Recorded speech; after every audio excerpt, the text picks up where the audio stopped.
Hello everyone.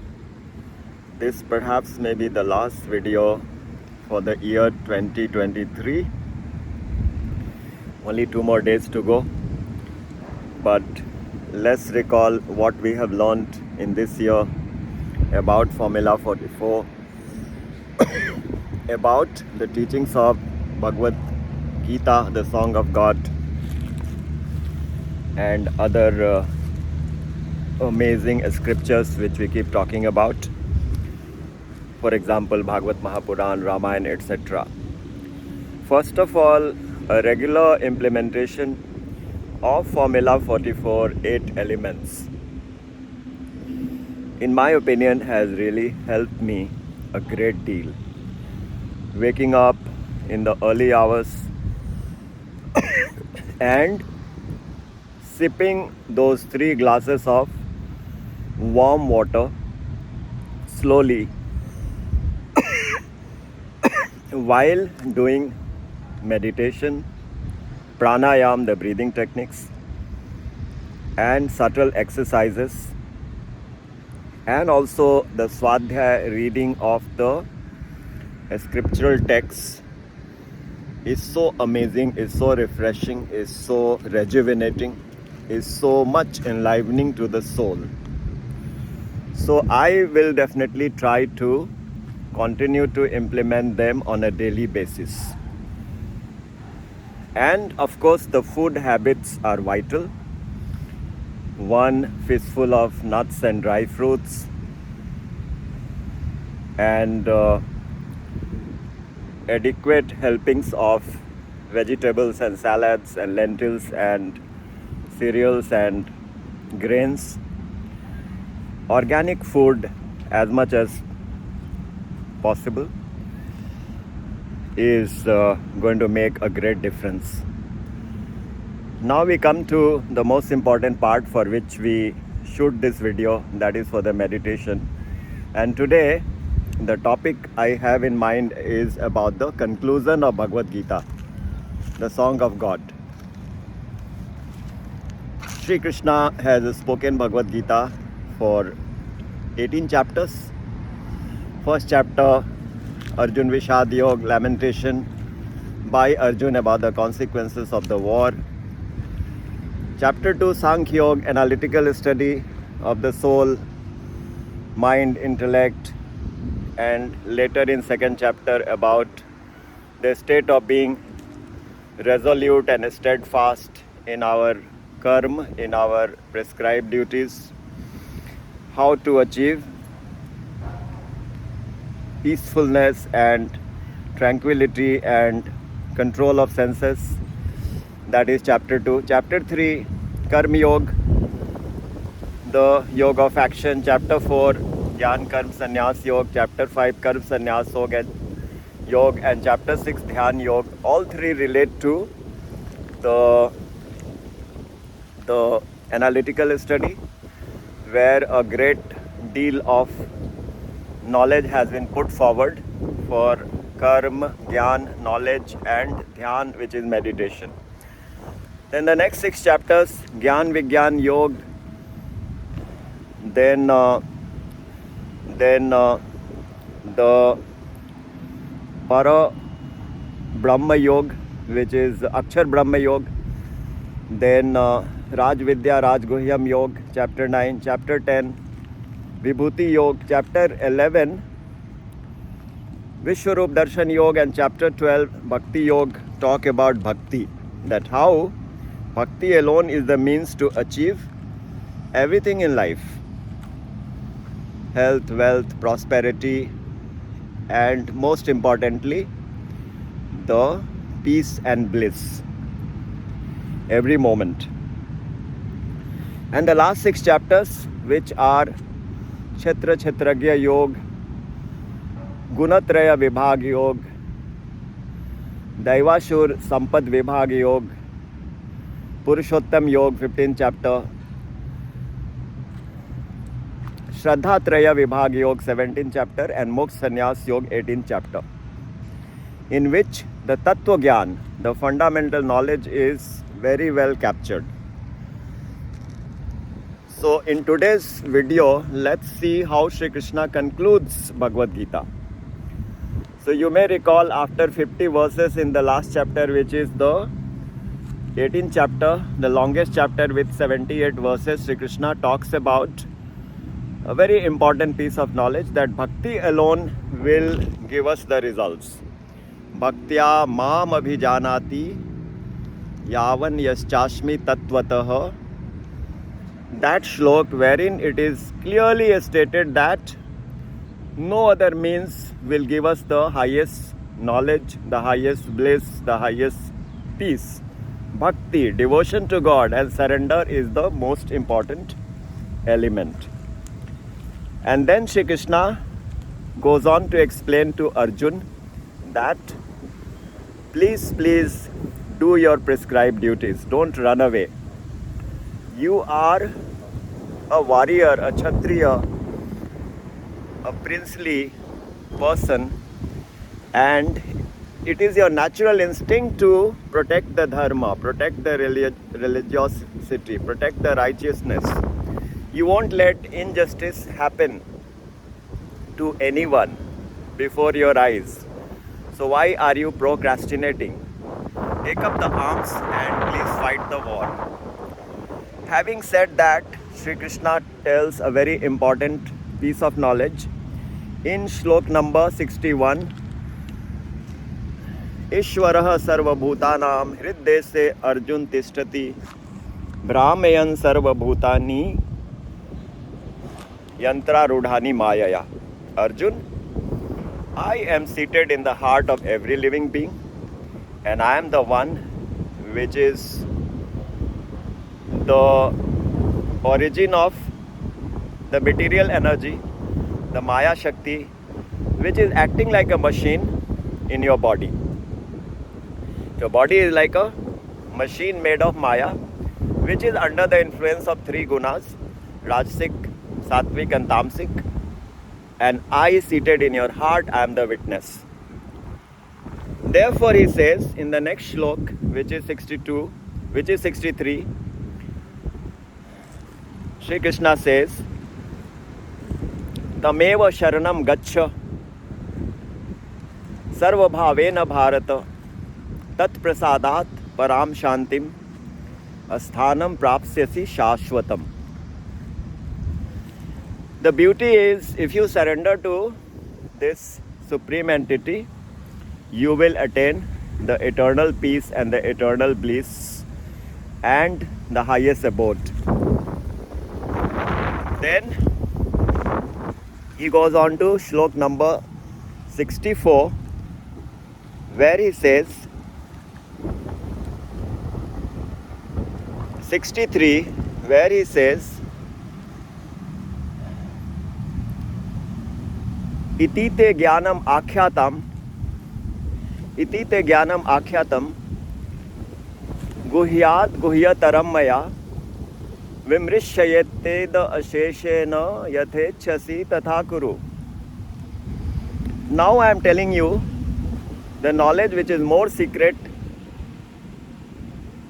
which is the most secret compared to the knowledge which I gave you, which was secret and more secret.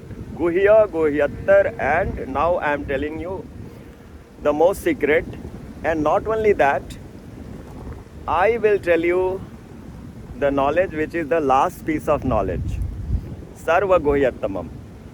So in the 64 verse he says, sarva guhyattamam bhuya shrinu me paramam vachah.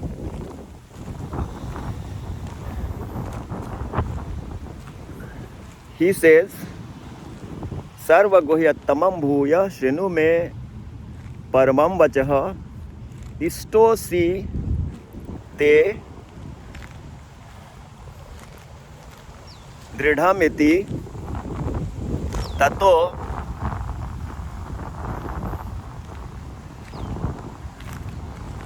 he says that vakshami me hitam. If you surrender your mind, intellect to me, that is the highest act by you, and I am telling you to do so because I care for you. You are very dear to me, and this will be your highest welfare. So what does he say in 65? He says, Man manabho madbhakto madhyaji mam namaskuru mame vaishyasi sanchaya pratijane priyosi me. Worship me, do yajna for me, act for me, remember me all the time. This way you will definitely come to me. So we the souls, our highest destination is God, which is Sri Krishna, and Sri Krishna is telling this is what you need to do. And then he reveals the atomic shlok, which is the highest knowledge. Sarvadharman parityajya mamekam sharanam braja aham tvam sarva papepyo mokshishyami ma shucha. So thanks to Swami Mukundanand ji, who has explained the teachings of our Guru Maharaj in such beautiful way.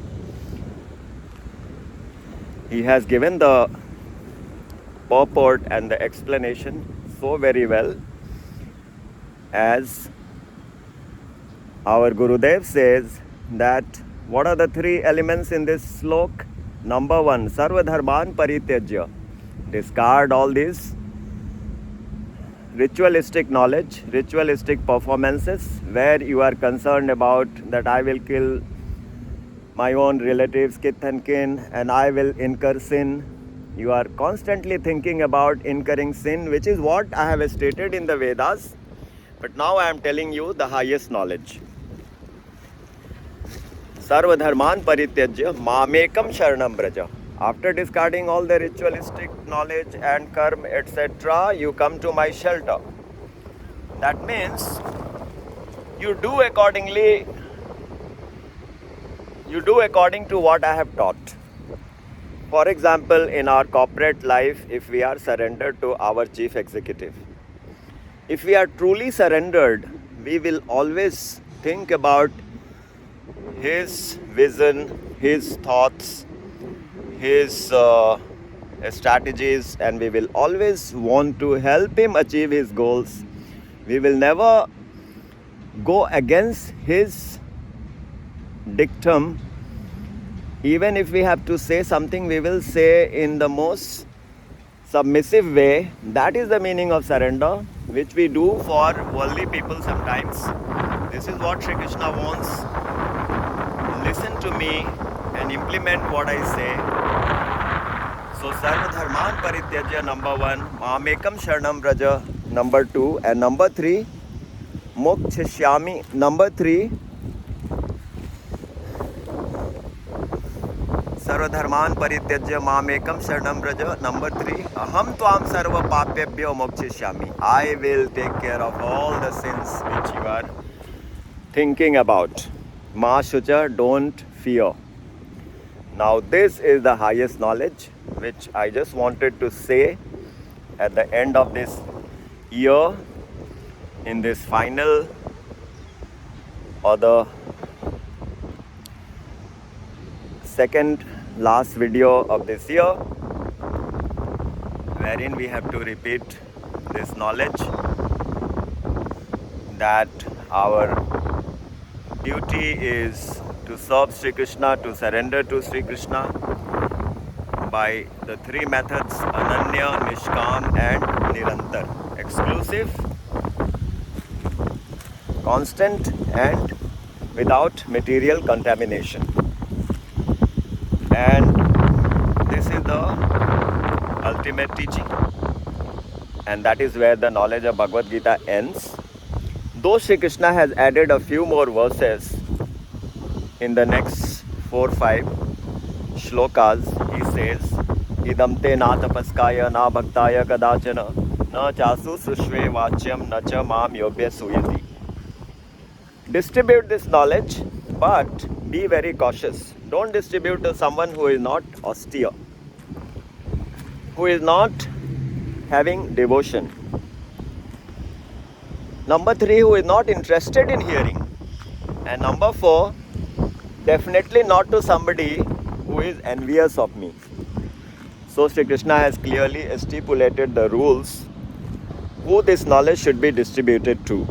So if anybody wants to make Bhagavad Gita compulsory reading and all, should take note of this precept, that Bhagavad Gita itself is warning against distribution of this knowledge to non-eligible persons. And then Sri Krishna says something very touching. He says, those who distribute this knowledge, nacha tasman manushyesu priya krittamo. There is no one as devoted, there is no one as dear to me as the one who distributes this knowledge. There is no one as dear to me as such a person. There never was a person who was more dear to me than such a person, and there will never be any person more dear to me than such a person. So according to Sri Krishna, the distributor of this knowledge is the dearest to him. And then he says, if somebody makes a resolve to study this teaching of mine, this conversation of mine with Arjun, he will worship me by Jnān Yoga, and that will be very beneficial for him. And then he says that those who merely hear this knowledge will achieve the abode of pious personalities, and they will get rid of all their sins. So amazing, such goosebump moments. And then Sri Krishna ends Bhagavad Gita by saying, Kachchid etat shrutam partha tvaikagrena chetasa Kachchid sammoha pranastaste dhananjaya. Is your illusion gone? Have you understood the knowledge?